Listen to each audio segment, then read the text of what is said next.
What's up, everybody? Brett Okamoto from ESPN. I am joined today by UFC featherweight Yair Rodriguez, who I am excited to talk to, man, because it feels like not only have we not seen you for a while, Yair, but we haven't heard from you in a bit. So I've been bugging you here and there over the last year, trying to get you to do an interview, and it finally worked out this week. So how you doing, man? How you doing, and where have you been over this last year?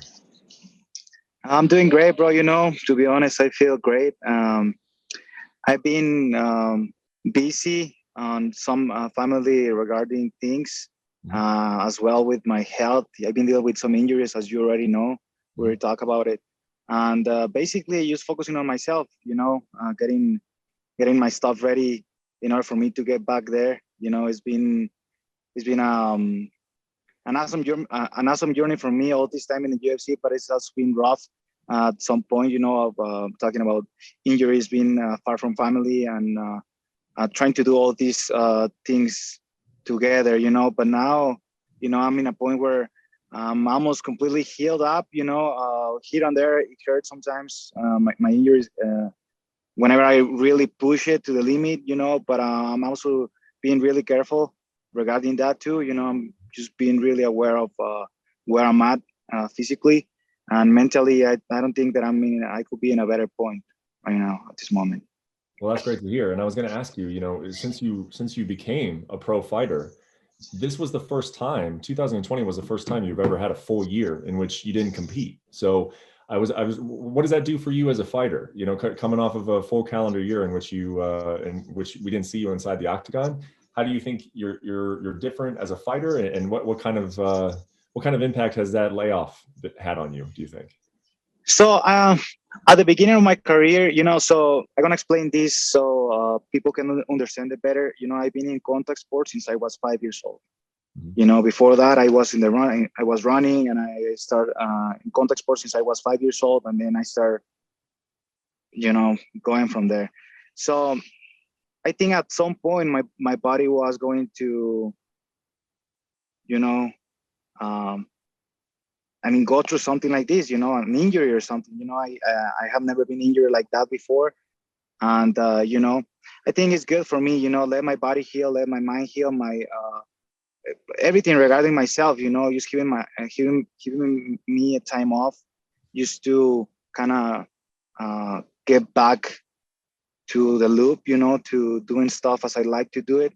Mhm. And I think so many people think that because you're inactive for, I don't know, maybe 6 months or a year or a little more than a year, you won't be able to fight the same. I think that's different for me, because I have time to get better. The In my trainings, as a person, I think I'm more mature right now, and I understand the sport really different than I used to. So I just think taking time for me works, and but I'm trying to be more active as I'm getting older. I'm just trying to get back in there as soon as possible and stay more active, because this career is just a moment in your life. It's like this: you have a window, small window, and then you got to take advantage of it. So that's what I'm trying to do right now. Now that I'm healed up, get back at it and just keep on training, keep on going, keep on fighting, keep on doing my thing. Well, it's interesting when you mentioned earlier that you're starting to push your body again and see sort of how it responds to getting super active again. And you're in New Mexico at the Cowboys Ranch, correct? Yes, that's correct.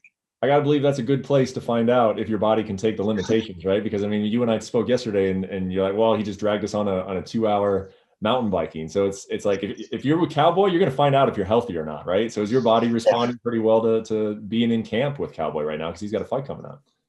Yeah, exactly. I basically jumped right into Cowboys training camp for this fight, and it's a very important fight for him. Mhm. And I'm here trying to push him. As the best. I am doing the best that I can to push him. I'm pushing myself really hard as well, and I'm just getting better. I just feel that I'm getting better. I'm getting stronger, getting smarter, and yeah, it's an awesome place for me to be right now with Cowboy. Because he knows how to push me to the limit as well. So I'm really happy to be with him, to be part of this journey, and I'm just excited, for everything that's coming for us, like as a team. Last week you put on Instagram a big, I don't even know what they call it, but it takes up like your whole Instagram. And you said that you can't wait to perform again. It was of you, I think, walking out to the Octagon. How soon could we see you? Were you in talks with the UFC? When would you like to fight next? I mean, I would like to fight as soon as possible, to be honest. As I've been getting ready to fight, I don't have anything specific right now. I don't have a date specific that I'm scheduled to fight, or any name as for now. But I think I'll have some more information in the next week or two. But I'm can't wait to compete. Probably, man, I think July will be a nice day for me, and I'm just getting prepared and ready for whatever it comes. What would you like to come back to? Because as we mentioned, you didn't fight in 2020, but you're still very highly ranked. I mean, obviously you're still in title contention. There's not really warm-up fights in the UFC. There's not really tune-up fights. You got to come back and face somebody good. But what would you like? I mean, in an ideal scenario, who would you like to face? I mean, in an ideal scenario, I like to face the champion, right? Because that's the fight that everybody wants. But from there, going back in the rankings, like I'll take it like as they come, like who am I like to fight? The champion. If not, the number one. If not, the number two. If not, the number three. It's just how it works, And I don't think at this point it doesn't matter who I fight. Winning my fight will mean fighting for a title next. So, to be honest, I'm here to fight anybody. This is what we do. This is what I live off doing. This is what I love to do. Something that I personally, all my life, I've been, dreaming about competing professionally, and now I got the opportunity to do it for so many years now. And I just love competing. I just love fighting, and it doesn't matter who it is. I'm just here to go there and perform as always.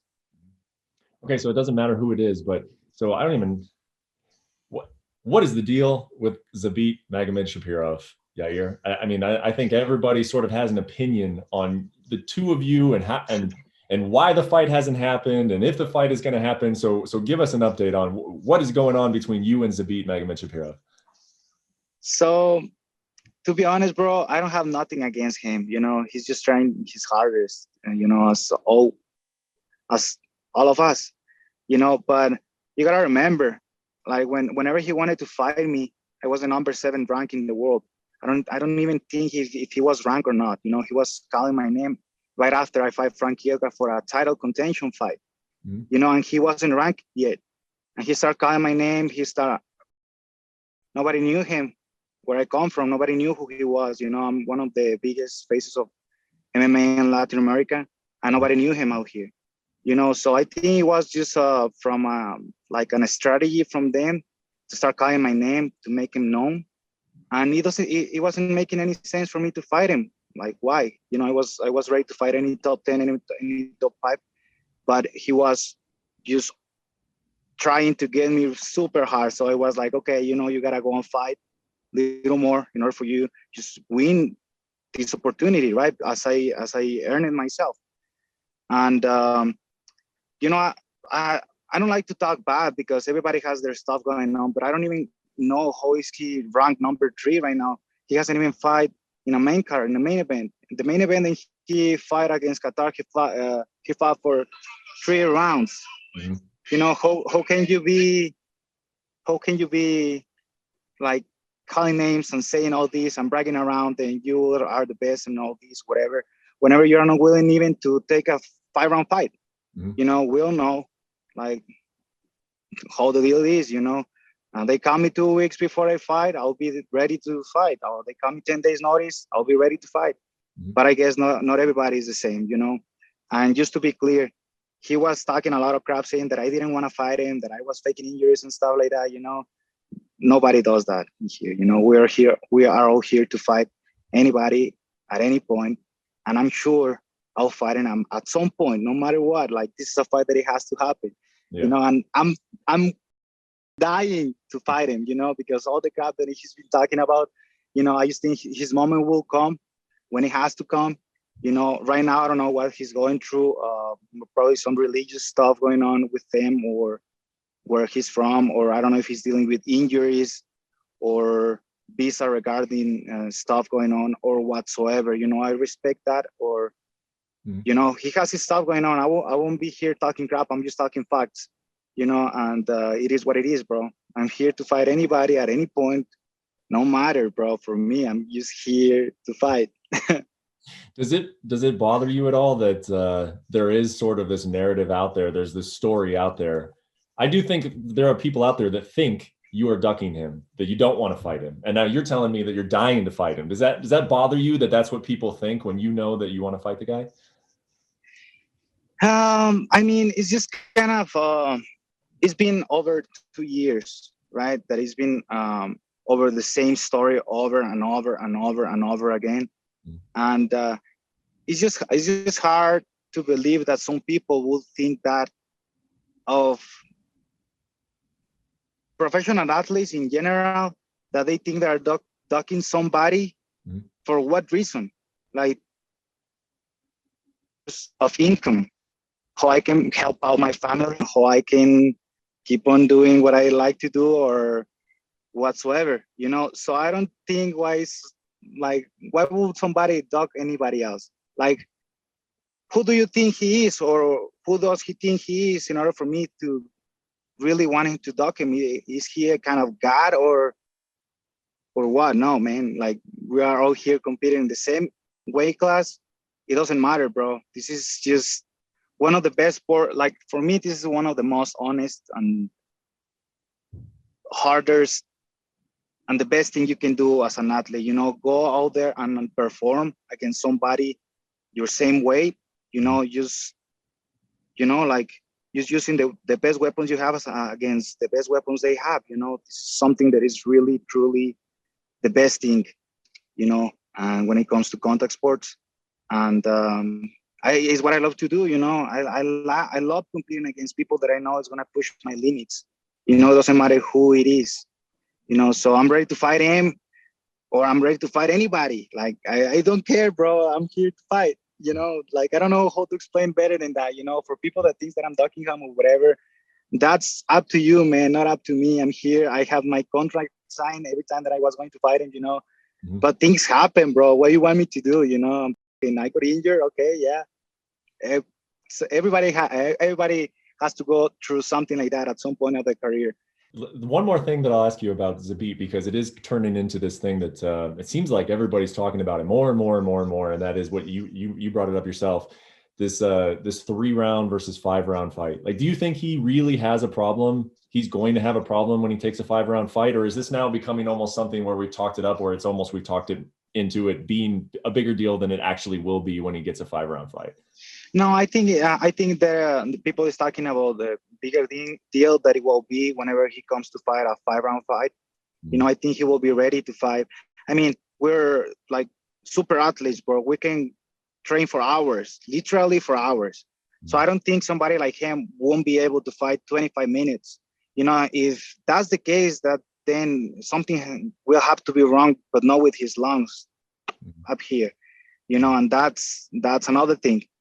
I competed against Korean Zombie with 2 weeks notice, and my health wasn't the best at the moment, but my mindset was perfect, and that's what I understand. That's when I understood that in this sport, the mental part plays a big role.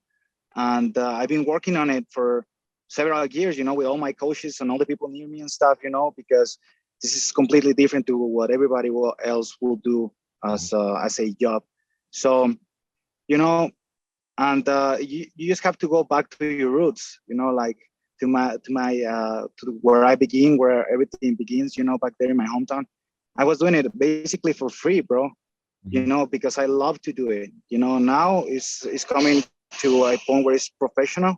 And of course, I have to ask for what I think I should earn money-wise and stuff like that, but I'm here to compete against anybody. If you really, truly believe that you are the best in the world, it doesn't matter. You will have to go out there and compete against everybody in the division, because at some point you will face them. It doesn't matter if it's in 1 year, in 1 month, in 2 weeks. It doesn't matter. You will face them, and you will have to prove yourself then you're the best. So it doesn't matter, man. Like I'm telling you, we're just here, all of us. We're here to fight, not to be ducking nobody. Yep. Yep. So if you were to fight this summer, like you hope, you said July was a good time frame, and if Zabit is unavailable due to a visa issue or whatever the case is, I'm looking at the rankings, and it would probably be, Max Holloway. Now Max is deserving of a title fight right now. I think he hasn't expressed whether he wants to wait or he wants to fight, but he's kind of next in line for that Volkanovski-Ortega fight. But I got to admit, that's a fun stylistic matchup. So I want to ask you, if it were to be Max Holloway, what would you think about fighting the former champ, and how do you think you match up with Max if and when you two were to fight this year? Bro, Max Holloway, dude, that's big words, right there. I think that would be an amazing fight, to be honest.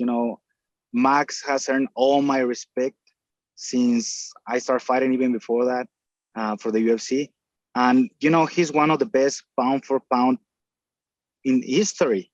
Who wouldn't like to fight him? Who will not like to fight Max Holloway?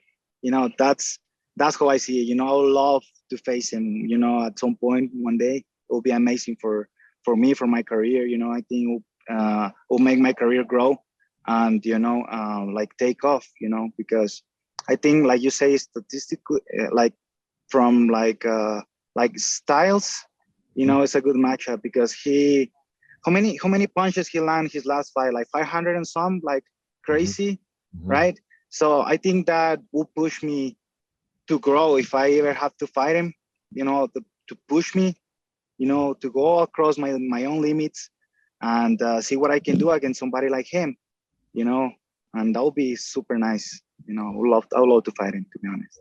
Yeah. Last thing for you, what do you think about the title fight? Volkanovski versus Brian Ortega.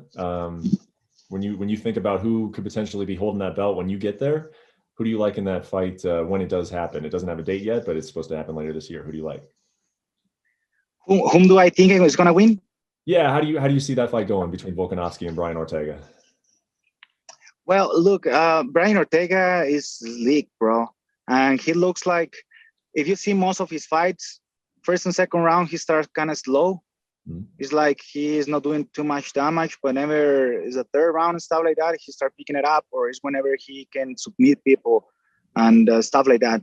So I just think as the fight goes longer, Brian Ortega has the possibility to win the fight by submission, even knockout.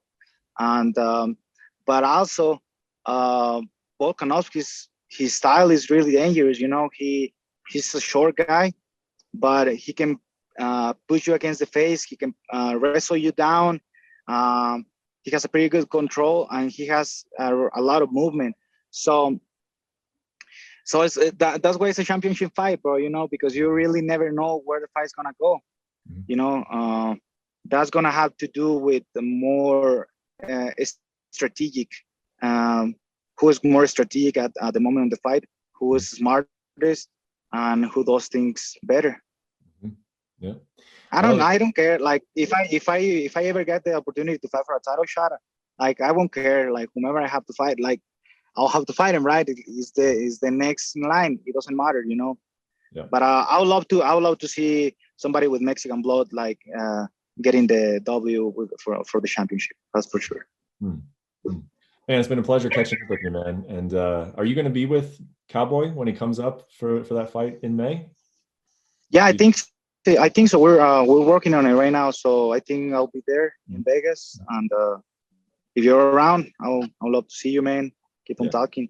For sure. Yeah, we'll catch up when you're in Vegas. And I guess actually, if you do come back in July, would you care if because right now we're in this weird sort of middle ground where the pay-per-views have fans back, and we saw how amazing that was at UFC 261. A lot of the fight nights are still happening at the Apex. Would it matter to you? What's your thoughts on fighting in front of fans, fighting not in front of fans? How do you feel about that?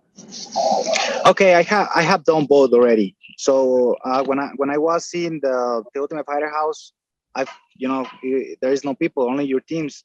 And one of those fights, I fight against one of my partners. It was on my team. We have to fight, and both teams decided to be quiet. So you could hear the sound of everything, the breathing, the hitting, the canvas, everything, the cage, So I think you have the chance to concentrate a little more whenever there is no people around, and whenever there is people around, you have to be smart enough to use that for you and not against you. And I think that's the main thing. This sport is not only about throwing punches and kicks and submissions and whatever. It's about being smart. And if you're smart enough, I think you can control that, use it in your advantage, and that's it. That's what I think. And thank you for taking the time, Yair. Really appreciate you doing the interview. And yeah, we'll see you up in Vegas, and I'll keep texting you about that fight, man. I want to know who you're fighting, and I want to know when you're fighting. So keep me in the loop. Sure. Thank you, bro. I appreciate you for the opportunity, bro. Thank you, Brad. Oh, of course, man. Okay. Yep.